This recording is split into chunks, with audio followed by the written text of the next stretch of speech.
Hello tennis nerds, I hope you are well. Welcome to this Speed Pro Legend Review 2025 edition, including high bore in the layup. This will be the new material in heads rackets from 2026. We have some interesting releases to look forward to. There will be a new addition to the Speed line called the Speed Tour, so be excited about that one.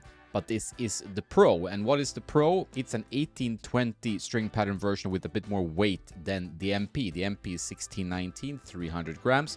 This is 310 grams unstrung and 1820. So a little bit more of a control-oriented frame, bit more old school, suits players that like to hit more like penetrating shots, maybe a lower launch angle, a little bit more precision than in the MP. That can be a bit launchy and a little bit more spinny. So if you like to play kind of old school tennis, but you want a racket that's a bit more forgiving, then the Speed Pro could be the one for you. It looks amazing. I think this is the best cosmetic yet. I did not like the 2024 Speed Pro cosmetic that had that touch paint. That felt a little bit weird to touch. This one is like glossy, most of it, and there are some matte parts, but it's an absolutely stellar looking racket.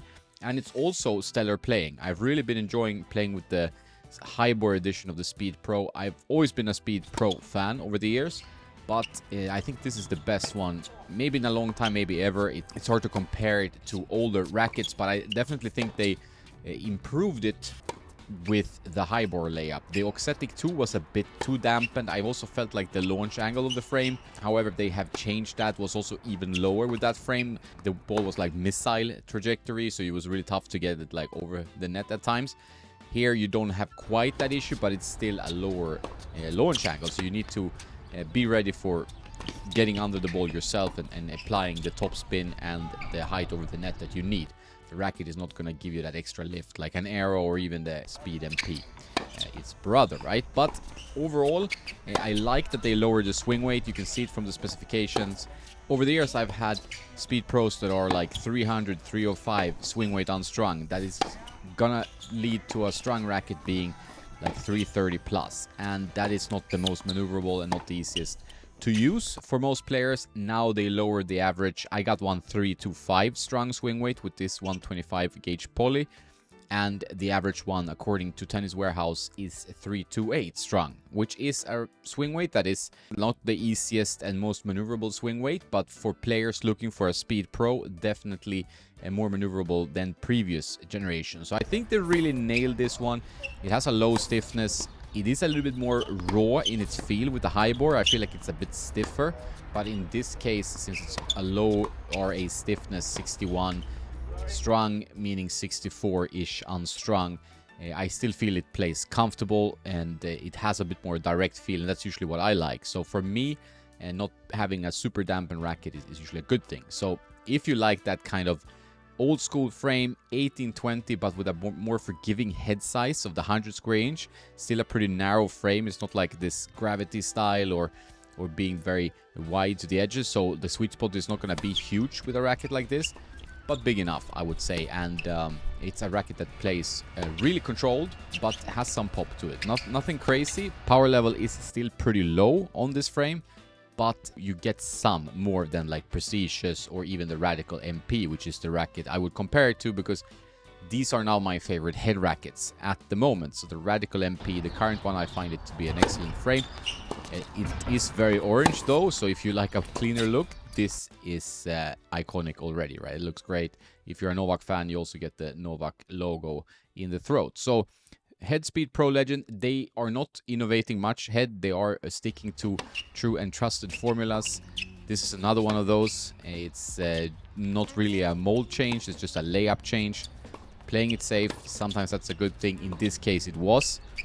But they're gonna launch a new model next year, so this will be exciting for fans of the Speed. And it has become, obviously, their most popular line, with Jannik Sinner and Novak Djokovic endorsing this line. And there's some other players, of course, but these two guys are a pretty big deal. So good stuff for Head. And this one, the best Speed Pro yet, maybe, and definitely the best looking one.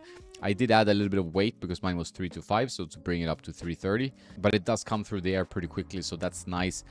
Overall, just a very, very solid control racket. and one of the best ones that it's 100 square inch with a dense pattern, which is becoming more and more a popular type of racket on the market. So thumbs up to the Speed Legend Pro. I was not testing the Speed Pro alone. I had Daniel testing it with me, and he really liked it. He plays now the Pure Drive, so quite a far step away from this, but he came from more control-oriented rackets in the past, everything from Pro Staff 90 up. He has tried pretty much every head size, and there's a video to come discussing that, like the transitioning over to more modern rackets. But he felt like this was kind of a racket that bridges the gap between old school frames, control-oriented frames, and a little bit towards the new school with more power. And I think that is where the beauty of the Speed is, because it's not like ultra thick beam. It is pretty fast through the air, but it still has that 100 square inch head size. So Speed Pro definitely for you guys who want precision but are keen on a little bit more forgiveness than you get from the usual 97, 95, even 98 square inch head sizes. The 100 is a little bit more forgiving, although it's not like a huge sweet spot on this racket, but more forgiving than most smaller head sizes for sure. Great for one-handed backhand players who like to serve and volley. I think there's a lot to like in this one. It's kind of a good finesse racket. You can play pretty aggressive. Might not be the baseline grinder's best friend. Depends, of course, on your tastes. But for the attacking player, I think the Speed Pro can definitely have something to offer. 310 grams and close to 330 swing weight is not for everyone. If you're an intermediate player on the lower to middle level, I would say maybe this is a bit too demanding. But for intermediate to advanced, it's definitely gonna be interesting for you to try if you haven't already tried the Speed Pro. Curious to see the new speeds for next year and lots of other releases. Check out the videos I did about the 2026 releases. I did not mention this new speed racket there, but I will do an update to that.